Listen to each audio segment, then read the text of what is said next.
Right, well, there's a bit of weed around, but you think you can present pretty well on the bottom, or alternatively, you think you found a clear spot, but there might be a little bit of weed on it. The Ronnie rig is just a brilliant way of presenting. And remember, with a Ronnie, it's not a case of getting around the weed for presentation, it's a case of just keeping that hook point off the deck. So when a fish does come in and feed on the top of it, the hook point isn't snagged in a weed. If you fish a straightforward bottom bait and there's weed around, then the hook point could snag into it, fish tries to pick the bait up, you know what, it can't, or alternatively it goes in but it doesn't give you a good hook hold. Just by lifting the bait off the deck and keeping the point away from that weed, that makes a massive amount of difference. So, Ronnie rigs, this is how I fish mine. As you can see, I've got a little packet of them already made up. I really cannot be bothered to make these on the bank, so I'll just sit at home watching a bit of telly, or letting the missus watch telly, should I say, while I rattle a few rigs out and get them all made. Now, one of the key things with this is you want that nice curve. That's really, really important, as is where the bait sits on that. And there's two different hooks I use for this. One of them is this one, the Razor Point medium curve, in a size 6, and that is when I'm using a 15mm bait. And the other one, guess what? It's the same pattern. Exactly the same hook, medium curve again, but this is in a size 8, and that works for the smaller baits. Also, depending on the fish size that you're looking for as well, if you're on the continent, you might want to go a little bit bigger just to get an extra bit of hook hold. But I just want to talk briefly about these Razor Point hooks.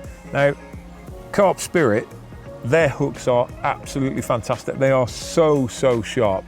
Now, there's a lot of sharp hooks out there. Most companies these days, let's face it, have got good sharp hooks. But with a Ronnie rig in particular, you've spent quite a lot of time constructing them, so you want something that's going to last certainly more than one fish. And these things, not only are they really sharp, but they last a long time. They're a very, very durable, good hook. We use them in competition because you don't have to change a rig every single time. It does give you that little bit more choice.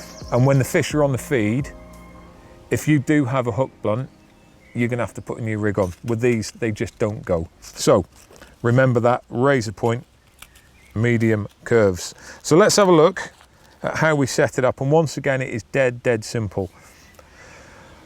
Ring swivel, quick release, 3.2mm tubing, shrunk over the top.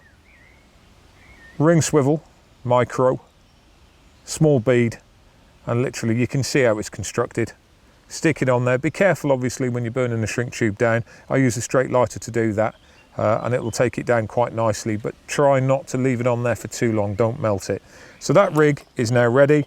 Once again, I'll get my old favourite rig material. This is Combisoft, £20 in green, and it's really nice. It's nice and supple. So about 30 centimetres of it.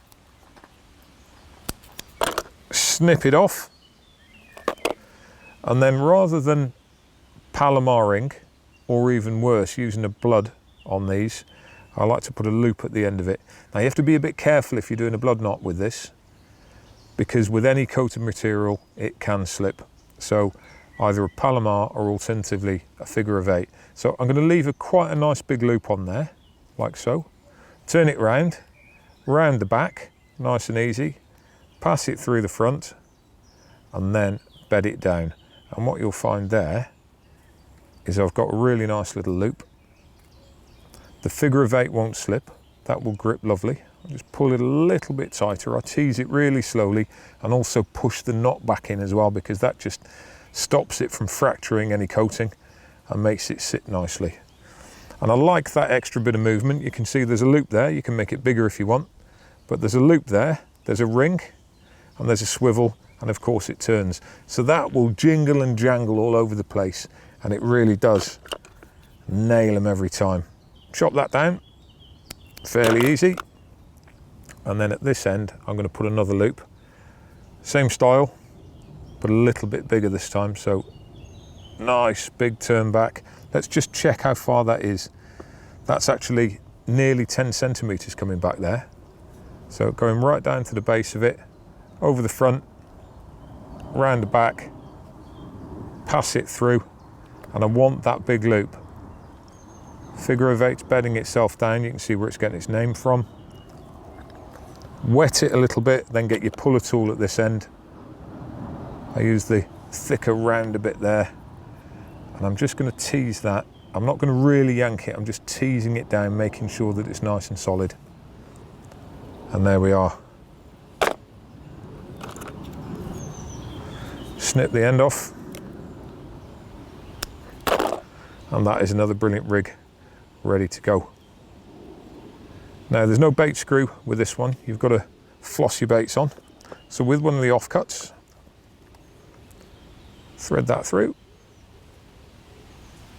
pop that on, and I'm going to use my absolute favourite hook bait, which is the 12mm pink hit and runs.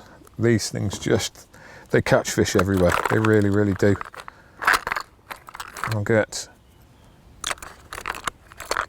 the orange needle for this one, so passing it through.